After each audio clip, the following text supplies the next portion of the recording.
menshi hari impact. Sinzi niba ubibona ubu ngubu abantu barwara umuvuduko w'amaraso n'abana bato barimo undi imbere. Buriya siporo ni ikintu kimwe cy'ingenzi, cyangwa se bashyireho gahunda ya leta ku buryo iminota 15 mbere y'akazi habanza utuntu tw'udustretch, push up, sit up. byaba byiza. Nakubaza mwabo bantu bakoresha tekinoloji, yes, nta tekinoloji zihari n'ubundi zisaba akazi k'imbaraga ku buryo nyine ni tekinoloji yagabanije akazi, ariko byibura bikanasaba ko uwo muntu nawe avunika mu buryo buri physical. Urabona, uramutse utekereje aho tekinoloji uyu munsi igeze,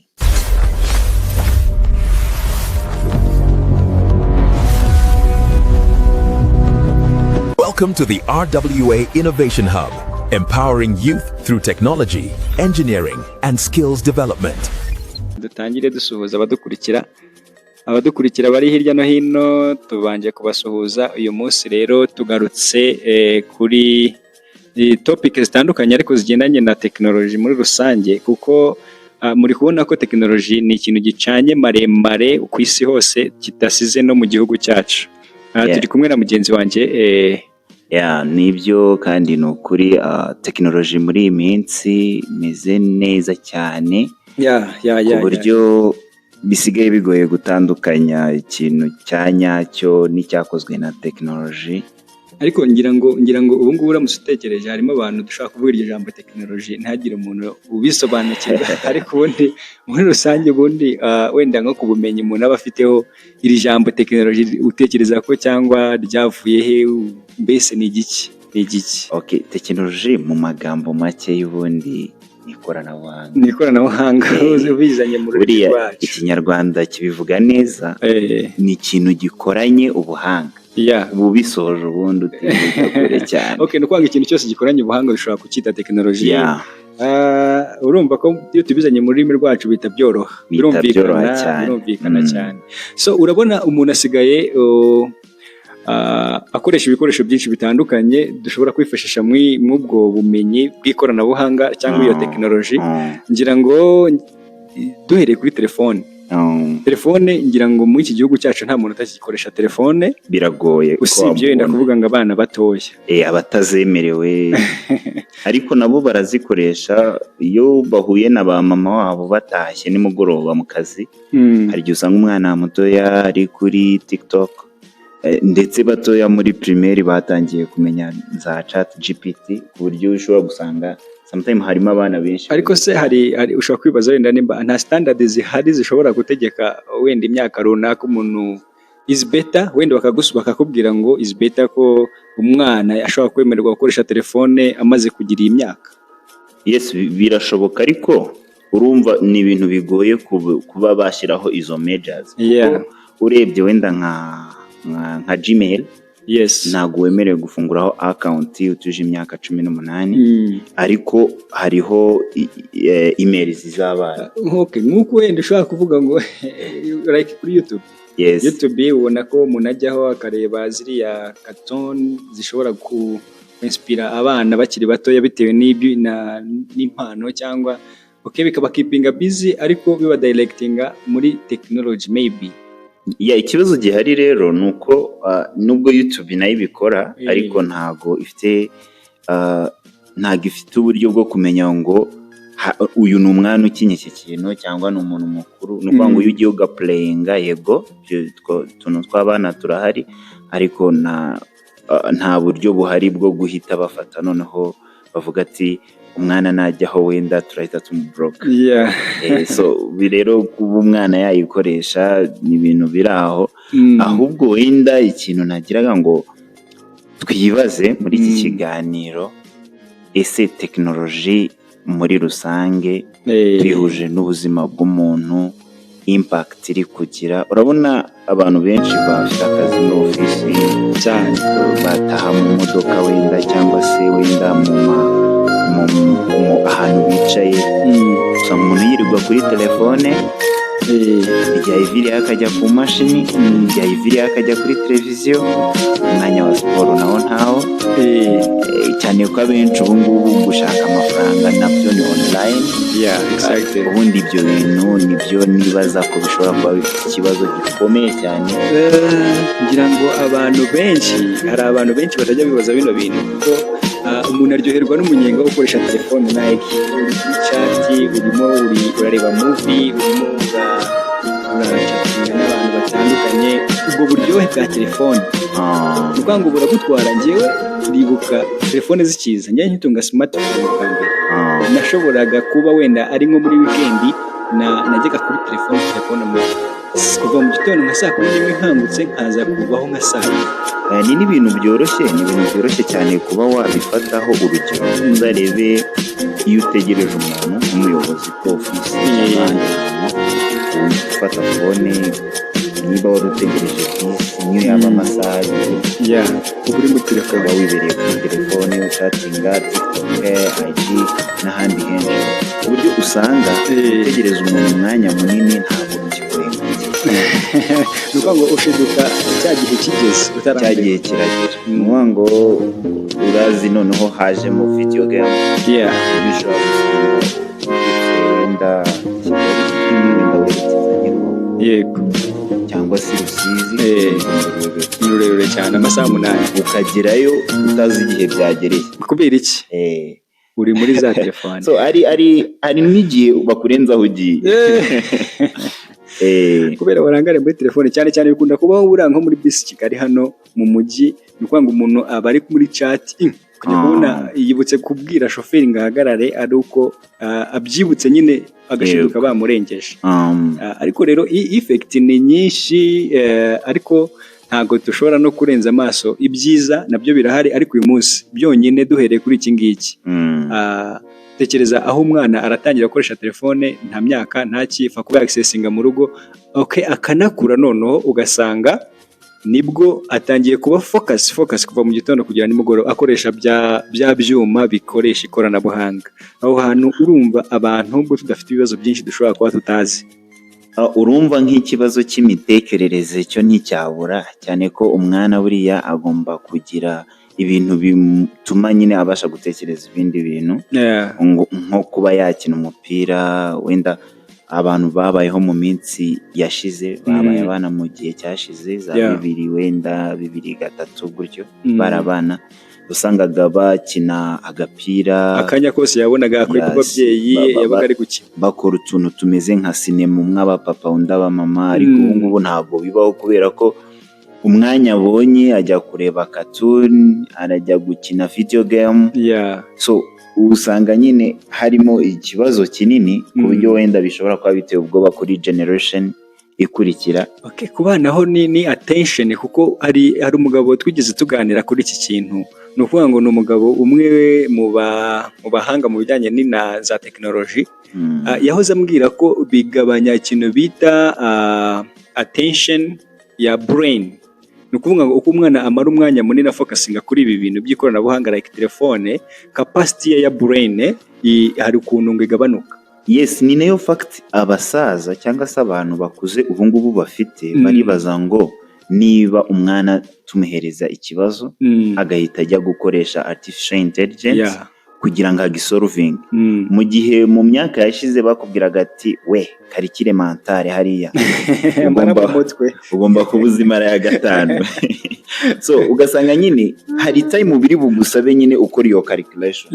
Ariko uyu munsi no kuvuga ngo umwana uramuha ikibazo yamaze kumenya ubwo bucakura, nta nubwo aratega kugira umwanya wo gutekereza. Arahita avuga ati okay, njyewe reka nshaka ukuntu mucenga ningera kuri internet ndahita mbaza AI imereza igisubizo, kandi noneho kuko yo iri bukimuhe nkaho baganiriye, iramukorera brillo. Nimara kumukorera brillo yandukure, wenda utekereze ko yabikoze, ariko nta mwanya yafashe wo gutekereza.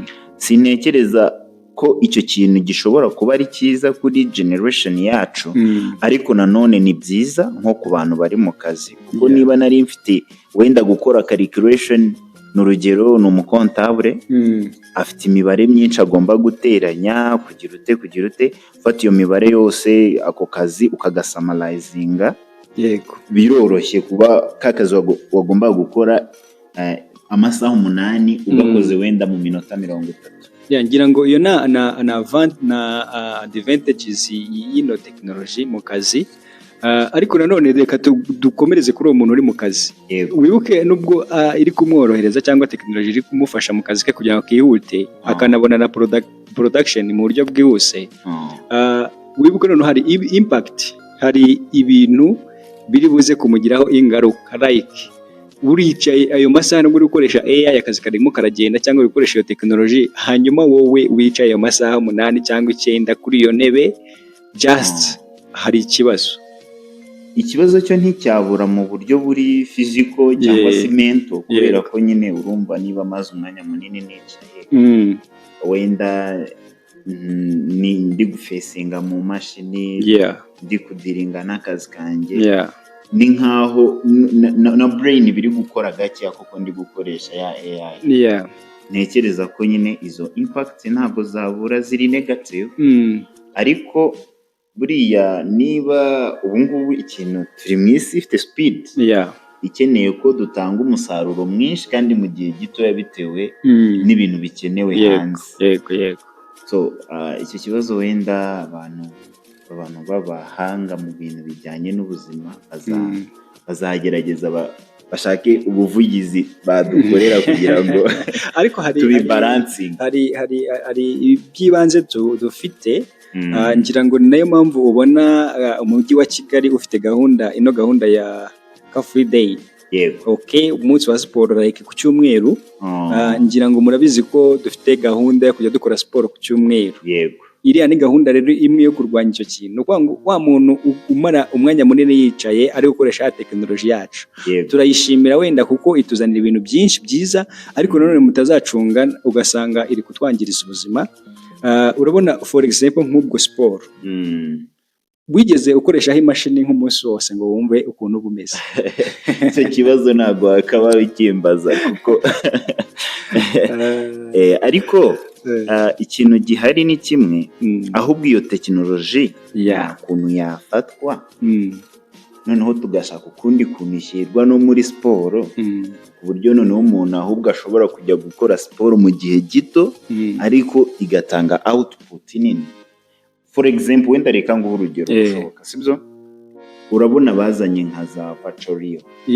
Vachorio ku bantu batayizi, navuga ko ni device ushobora kwambara then ugasa nkaho uri ahantu runaka. Ukakitinga nk'umuntu uri muri yo area. Zisimulatinga place. Yego. Nuvuga ngo uyu munsi niba ngiye nshaka kuba najya kwiga koga ku mazi Gisenyi, irasimulatinga Gisenyi nibone ndi koga ku mazi kandi uhagaze. Noneho ikindi kibazo urumva nyine nk'iyo bari gukora wenda bira bintu byo kwiga nk'imodoka, ushobora kuyisimulatinga ukiga imodoka utavuye aho ahantu haterera, hamanuka, atambika, ibintu nk'ibi. Noneho bakadushakira n'izindi wenda tuvuge na akantu wambara wenda uryamye cyangwa se uri ahandi hantu kakaba gashobora kukunanura ukiruka ukagira ute, ariko nyine wenda ntibitware ya time nini nk'iyo twari turi gukoresha, kubera ko buri umubiri wacu ikintu ukeneye ni iyo move.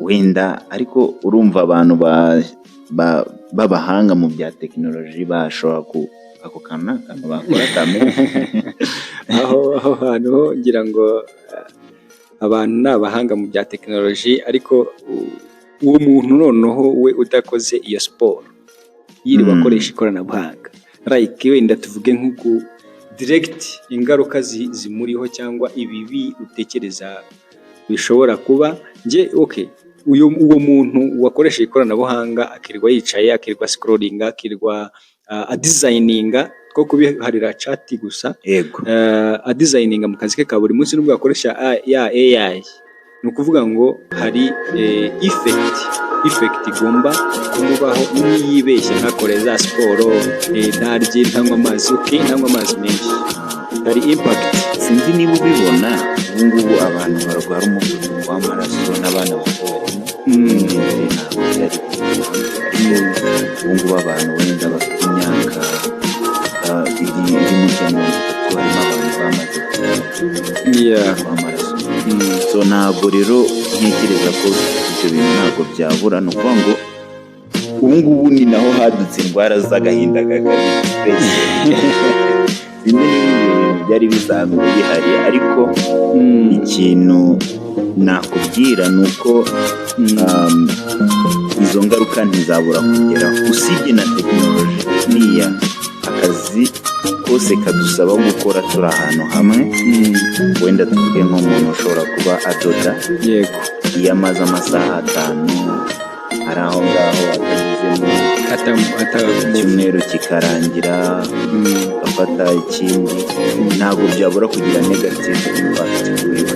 yego, niyo mpamvu recommendation ubundi nk'uko nyine kiriya gihe cya sport de masse ibaho, byakagombye kujya ubundi bishyirwa no mu bantu bikorera, abantu bose bafite, niba uri producer, uri photographer, niba uri web design, hagire umunsi ufata rwose umeka siporo, cyangwa buri munsi porogaramu wenda nimugoroba cyangwa iminota 30 ya buri munsi muri siporo. Buriya siporo ni ikintu cy'ingenzi, cyangwa se bashyireho gahunda ya leta ku buryo iminota 15 mbere y'akazi habanza utuntu tw'udustage gushaka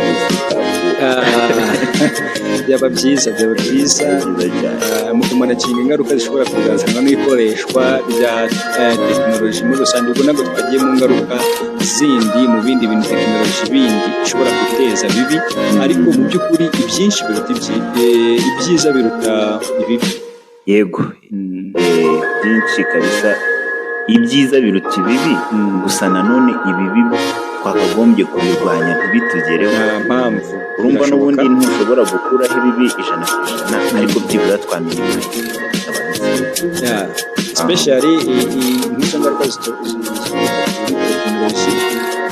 Birashoboka ko umuntu yazigabanya. Wakoresha tekinoloji mu kuzigabanya, wakoresha uburyo busanzwe bwo kwirinda, ariko recommendation kugira ngo umuntu wese ukoresha tekinoloji mu buryo bw'igihe kirekire, n'igihe umuntu aspending umwanya munini ku mashini ye cyangwa kuri operation izindi zisanzwe zisaba iyo tekinoloji, ntuzibagirwe. Kora imyitozo, urye neza, uryame, uruhuke. Nubwo kuruhuka tugiye tubivuga, ariko nicyo kintu cya mbere usabwa gukora nimba ukunda gukoresha bino byuma by'ikoranabuhanga ukabimaraho umwanya munini. Ariko se wenda tutarasoza, ndabona tugana ku musozo, ikibazo nakubaza, mwabo bantu bakoresha tekinoloji, nta tekinoloji zihari n'ubundi zisaba akazi k'imbaraga, ku buryo nyine ni tekinoloji yagabanije akazi, ariko byibura bikanasaba ko uwo muntu nawe avunika mu buryo buri physical. Urabona, uramutse utekereje aho tekinoloji uyu munsi igeze, yego, dufite ikintu dusanga mu ma factory cyangwa muri industry. Akenshi urabona akazi gakomeye kabarirwa mu nganda. Yego, wenda ubu ngubu ako gasaba imbaraga. Urabona aho twagize ama robotics n'ama system automation, izo mashini zirakora uyu munsi. Ako kazi kakorwaga n'umuntu kari kuba kamusaba imbaraga, ariko we agashingwa kuba ari agukora supervision, kumara umwanya munini ahagaze. Yego, izo akenshi ushobora kuba wicaye cyangwa uhagaze, ariko abantu benshi bakoresha system yo kuba bamonitoring izo system bahagaze. Niyo impact, niho hantu ashobora kuba affected. Bya bindi by'imbaraga by'igihe kirekire cyangwa kubimusaba icyuya bikorwa na za robotics. Ayo marobo niyo ari gukora ako kazi muri iyi minsi. Kereka wenda tugiye nko ku mashansiye y'ubwubatsi, yego, aho nabwo bakoresha tekinoloji. Babona ko cya cyuma twita ikiyedi like crane, yego, ziriya urabona izo mashini turazifite. Yego, urumva rero ntago babayedi bakivunika cyane, ahubwo bo baba bashinzwe wenda gucunga safety, bakamara umwanya munini ahagaze. Iyo niyo impact. Wa muntu wiro uhagaze rero birasaba ko arataha agakora siporo. Ubwo urumva ni tekinoloji aho yazi akazi k'imbaraga kari kugenda kereka mu bihugu bitaratera imbere, kari kugenda gakorwa n'amamashini. Yego, ndumva ari icyo kintu nshobora kuvuga kuri iyo ngingo. Okay, reka tuze guha n'abantu akanya kugira ngo baze gushyira muri comment section Yeah. wenda icyo babivugaho. Mm. Gusa igihari cyo nuko mu gukoresha iyi technology tugomba kwirinda ukayikoresha, nibyo ni byiza, ariko ukagira n'akanya ko kubungabunga ubuzima bwawe. Yeah, ngira ngo ugize ikibazo cyangwa igitekerezo ushobora kutwandikira muri comment, ibibazo byinshi turabisubiza. Thank you very much. Reka tugane ku musozo, nakagaruka. Murakoze cyane. Ciao. Yes guys.